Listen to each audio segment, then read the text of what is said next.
તો દીવનો સુપ્રસિદ્ધ કિલ્લો નિહાળવો હવે મોંઘો પડશે। પ્રવાસીઓના આકર્ષણનું કેન્દ્ર માનવામાં આવતો કિલ્લો નિહાળવા હવે રૂપિયા ચૂકવવા પડશે। દીવ પ્રશાસને ભારતીય પ્રવાસીઓ માટે 100 રૂપિયા અને વિદેશી પ્રવાસીઓ માટે 200 રૂપિયા ટિકિટ રાખવાનું નક્કી કર્યું। ત્યારે ભારતીય પ્રવાસીઓમાં બાળકો માટે 75 રૂપિયા ટિકિટ તો 15 વર્ષથી વધુ વયના લોકો માટે 100 રૂપિયા ચાર્જ નક્કી કરાયો છે। કિલ્લા માટે ટિકિટને લઈને પ્રવાસીઓમાં પણ કચવાટ જોવા મળ્યો, જ્યાં કિલ્લાની અંદર પીવાના પાણીની વ્યવસ્થા સહિત અનેક વ્યવસ્થાને લઈને લોકોમાં રોષ જોવા મળ્યો છે। લોકો અહીંયા આગળ આ ફોર્ટ ફરવા માટે આવેલા છીએ। તમે લોકો જોઈ શકો છો કે આટલી સરસ જગ્યા અહીંયા ફરવા માટે છે। અહીંયા આગળ 15 વર્ષથી ઉપરના લોકોની ટિકિટ 100 રૂપિયા રાખવામાં આવેલી છે, જેમાં એ લોકોએ 3 ઓપ્શન રાખ્યા છે કે તમે લોકો ના કેશ પેમેન્ટ કરી શકો છો, ના ઓનલાઈન પેમેન્ટ કરી શકો છો। પેમેન્ટ માટેનો તમારી પાસે એક જ ઓપ્શન અહીંયા આપવામાં આવ્યો છે, જે કાર્ડ।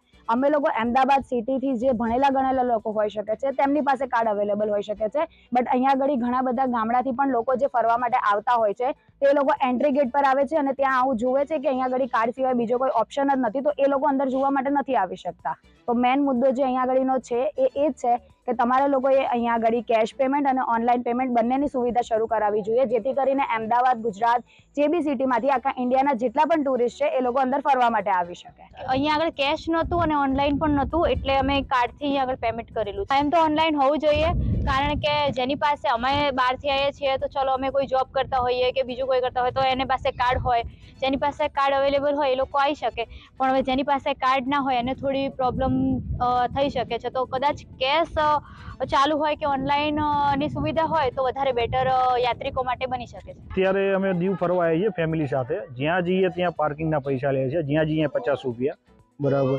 એ ખોટું છે, બરાબર। 10 રૂપિયા કે 20 રૂપિયા હોવા જોઈએ। પાર્કિંગ માટે એવી સારી સુવિધા નથી, જ્યાં ગાડી રાખો ત્યાં તડકો જ હોય છે, કોઈ સેફટી નથી, બરાબર। તમે ખાલી અહીંયાથી નીકળો તોય 50 રૂપિયા લઈ લે છે, બરાબર। અને જ્યાં જઈએ ત્યાં ફી હોય છે, પણ એમાં કાર્ડ સિસ્ટમ હોય છે, એટીએમ કાર્ડ આપો।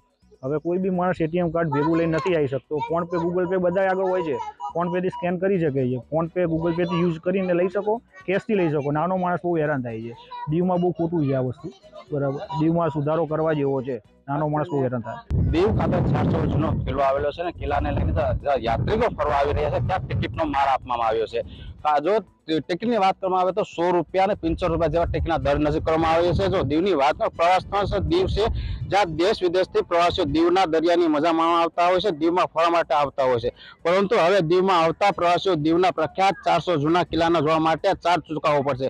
ટુરિઝમ વિભાગ અથવા દીવ પ્રવાસનો લેવાયેલો નિર્ણય અને આ નિર્ણય હવે દીવ આવતા પ્રવાસીઓ માટે ખીચા વધુ ખખડવા પડશે।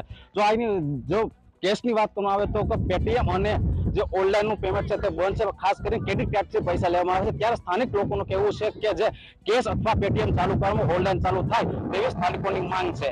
Arvind Sodha, news capital, Diu.